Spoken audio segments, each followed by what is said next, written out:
Hello everyone. स्वागत है आपका अपना चैनल आर स्टडी नर्सिंग पर।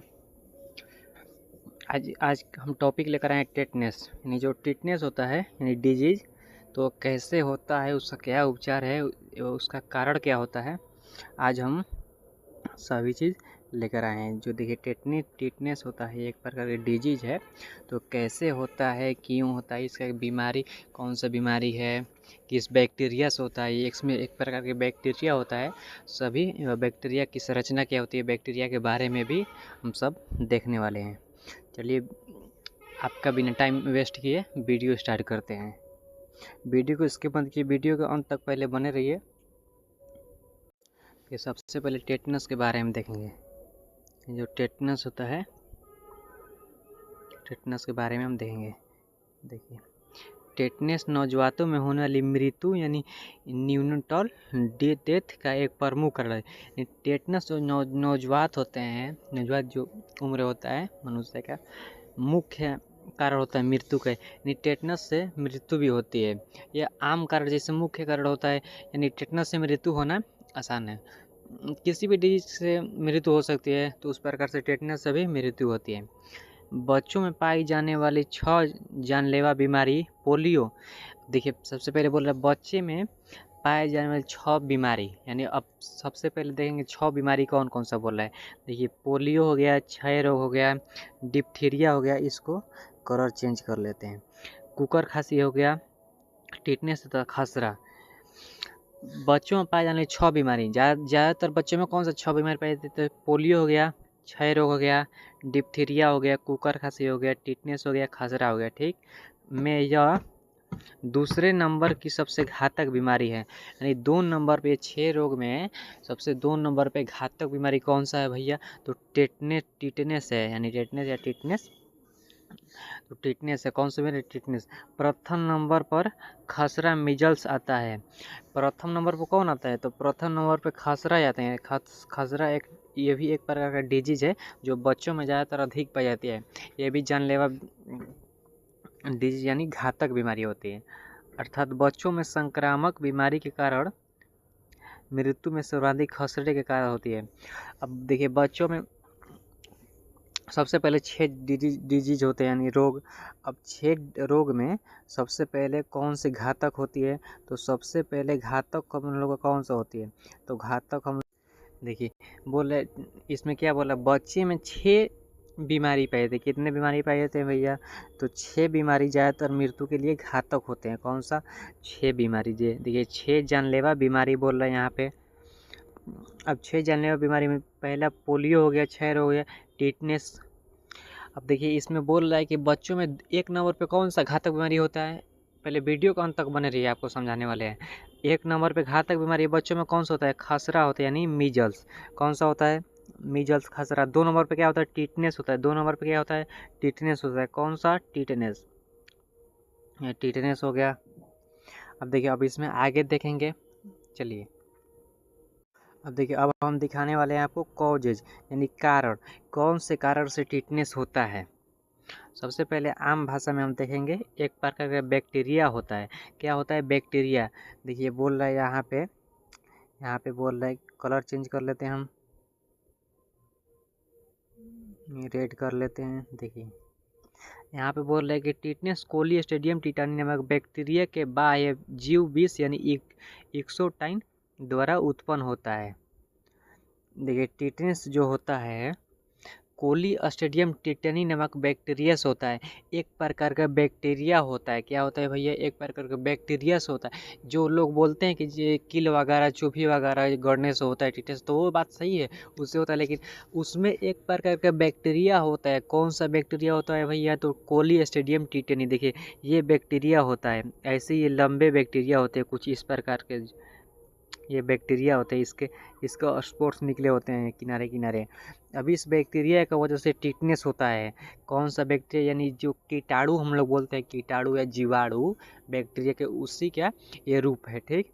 उसमें कोलिस्ट्रीडियम टिटोनिस होता है। देखिए यह एक ग्राम पॉजिटिव एनारोबिक प्रकार की बैक्टीरिया है जो बीजाणु बनने में भी सक्षम होता है। अब एरोबिक क्या होता है? बैक्टीरिया में होता है ऑक्सीजन में जीवाश्म, ऑक्सीजन में वास करने वाला, नॉन ऑक्सीजन में वास करने वाला एनारोबिक, एरोबिक होते हैं। और देख यहाँ पे बोला ग्राम पॉजिटिव बैक्टीरिया। अब ये बैक्टीरिया किस प्रकार के बैक्टीरिया है भैया? अब ये है कोलिस्ट्रीडियम टिटानी। अब इस बैक्टीरिया से हम लोग का टिटनेस होता है। मान लीजिए कील हम लोग का गड़ गया तो कील में ये बैक्टीरिया होते हैं, सटे रहते हैं, छोटे छोटे एकदम दिखाई नहीं देते। ये माइक्रोस्कोप यानी जो यांत्रिक टेक्निकल मशीन होता है, मैकेनिकल, उससे ये दिखाई देते हैं। तो ये जो होते हैं ग्राम पॉजिटिव बैक्टीरिया होते हैं। क्या होते हैं? Gram positive. जैसे बैक्टीरिया को ऐसे इधर हो गया ग्राम नेगेटिव, ग्राम पॉजिटिव होता है, 2 भाग में बांटा गया है। तो ये किस प्रकार के बैक्टीरिया होते हैं भैया? तो ग्राम पॉजिटिव बैक्टीरिया होते हैं। चलिए यहाँ पे हम आपको लेकर आए हैं मोड ऑफ ट्रांसमिशन, यानी संचरण के तरीके। यानी देखिए कैसे फैलते हैं, यानी हम लोग को बैक्टीरिया से एवं कील से या मिट्टी से किसी भी प्रकार से डिजीज यानी टिटनेस कैसे फैलता है, यानी कैसे होता है, आपको हम ये समझाने वाले हैं आज की वीडियो में। तो देखिए वीडियो के अंत तक बने रहिए। सबसे पहले हम देखते हैं कैसे फैलता है। चलिए देखिए, बोले टिटनेस के बीजाणु यानी टिटनेस स्पोर्स का घाव वंड के में प्रवेश इसके संचरण का सबसे प्रमुख तरीका है। देखिए जो घाव होता है यानी वंड, इसे हम लोग बोलते हैं, तो इससे भी हम लोग का टिटनेस होता है। क्या होता है? इससे भी टिटनेस होता है। इसमें जो हम बैक्टीरिया आपको दिखाए हैं कोलिस्ट्रीडियम टिटानी, जो बैक्टीरिया देखा, ये बैक्टीरिया इसमें प्रवेश कर जाते हैं। अब जाहिर सी बात है भैया कि ये बैक्टीरिया इसमें प्रवेश कर रहे, यानी घाव में अंदर घुस गए। यानी क्या हो गए? घुस गए, यानी अंदर चले गए, प्रवेश कर गए। आपको आसान भाषा में समझाने वाले हैं, समझा रहे हैं कि प्रवेश कर गए, अब अंदर इनहेल कर गए, ऑब्जर्व कर गए, तो क्या होगा कि ये एक प्रकार का इन्फेक्शन, अलग से ऊपर से इन्फेक्शन हुआ है, घाव हुआ है, इसमें एक बैक्टीरिया इनहेल किया, प्रवेश किया, तो और हम लोग का क्या होगा? एक इन्फेक्शन अलग होता है, जिससे हम लोग क्या बोलते हैं? टिटनेस बोलते हैं। देखिए टिटनेस के बीजाणु यानी स्पोर्स धूल मिट्टी जानवरों जैसे गाय, घोड़ा के लईद आदि में पाए जाते हैं। जैसे गाय वगैरह होती है या मिट्टी वगैरह होता है। देखिए मिट्टी वगैरह होता है, मिट्टी में कभी भी काम किया है तो ये जो दस्ताना ग्लव्स होता है ये पहन कर किया था, क्योंकि जो मिट्टी में ये जो हम आपको बैक्टीरिया दिखाए हैं पीछे, तो ये बैक्टीरिया, फिर से बैक्टीरिया दिखाते हैं आपको। तो सबसे पहले देखिए ये बैक्टीरिया मान लीजिए यहाँ पर मिट्टी में है, ठीक है, यहाँ पर मिट्टी में कुछ इस प्रकार है। देखिए ये मिट्टी में ऐसे ये बैक्टीरिया है। ये जो बैक्टीरिया हम आपको दिखाए हैं, ये कौन सा बैक्टीरिया? कोलिस्ट्रीडियम टिटानी। कौन सा बैक्टीरिया? कोलिस्ट्रीडियम टिटानी।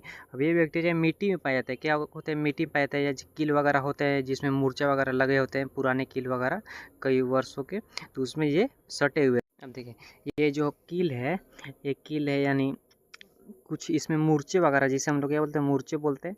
मूर्छे वगैरह गंदे होते हैं। क्या होते हैं? गंदे हो गए, बहुत पुराने, कई वर्षों साल के होते हैं, तो कुछ इस प्रकार से हो जाते हैं। तो इसमें ये बैक्टीरिया जो स्पोर्स है, इसे हम दिखाए हैं, ये लंबे होते हैं, कोलिस्ट्रीडियम टिटानी, तो ये इसमें सटे हुए रहते हैं। अब ये सटे हुए रहते हैं, ये हम लोग का कील हम लोग का पैर में धंस गया तो यहाँ से बैक्टीरिया हमारे पैर में यानी अंदर शरीर में प्रवेश कर जाते हैं। अब प्रवेश कर जाते हैं, यहीं एक टिटनेस का रूप लेते हैं। किसका रूप लेते हैं? टिटनेस का रूप लेते हैं। इन्फेक्शन बनते हैं हमारे शरीर में, इन्फेक्शन बनाते हैं, उससे टिटनेस रोग होता है। अब देखिए आपको उपचार हम दिखाने वाले हैं, जो ट्रीटमेंट होता है, अब उसका उपचार देखिए। यानी जो टिटनेस होता है, टिटनेस का ट्रीटमेंट यानी उपचार। देखिए सबसे पहले बोल रहा है कि देखिए किसी भी डिजीज हो, उसको पहले आप डॉक्टर से अगर दिखाते हैं, सलाह लेते हैं, तो अच्छे से आपको सहायता मिल सकते हैं डिजीज को कम करने में या उसके इलाज में।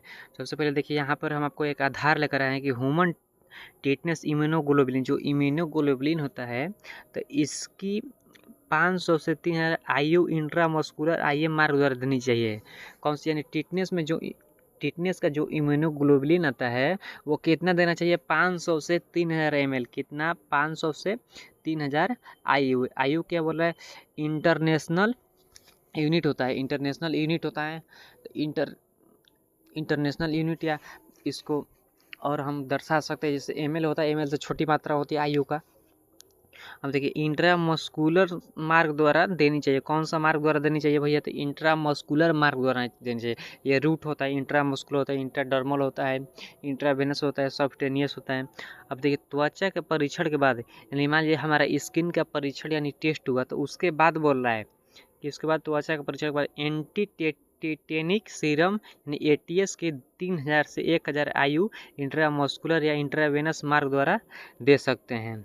इसमें क्या बोल रहा है, इंट्रामस्कुलर व इंट्रावेनस दोनों को मार्ग से दे सकते हैं। कौन सा, ये स्किन का परत हो गया, इसमें इंट्रामस्कुलर व इंट्रावेनस दोनों को मार्ग द्वारा दे सकते हैं। किसके मार्ग द्वारा, दोनों को मार्ग द्वारा। कितना, 3000 से 30,000 से 10,000 बोल रहा है, 30,000 से 10,000 आयु बोल रहा है, आयु। क्या दे सकते हैं, एंटी टिटेनिक सीरम, एंटी टिटेनिक सीरम दे सकते हैं। अगर टिटनेस हुआ आपको तो एक बार का सीरम यानी इंजेक्शन दे सकते हैं। देखिए कैसा होता है, ठीक है, ये होता है। जैसे इसका और कॉम्बिनेशन आता है, अन्य रूप आता है। तो यहाँ से देखिए बोल रहा है आयु, बोल रहा है यहाँ पर 50 ml, यानी इसको क्या बोल रहा है 5000 बोल रहा है शॉर्ट में, यानी 50 ml हम दे सकते हैं। टिटनेस एंटीटॉक्सिन दे सकते हैं, अगर टिटनेस हुआ तो उसके ट्रीटमेंट में हम दे सकते हैं। चलिए समझ लिए।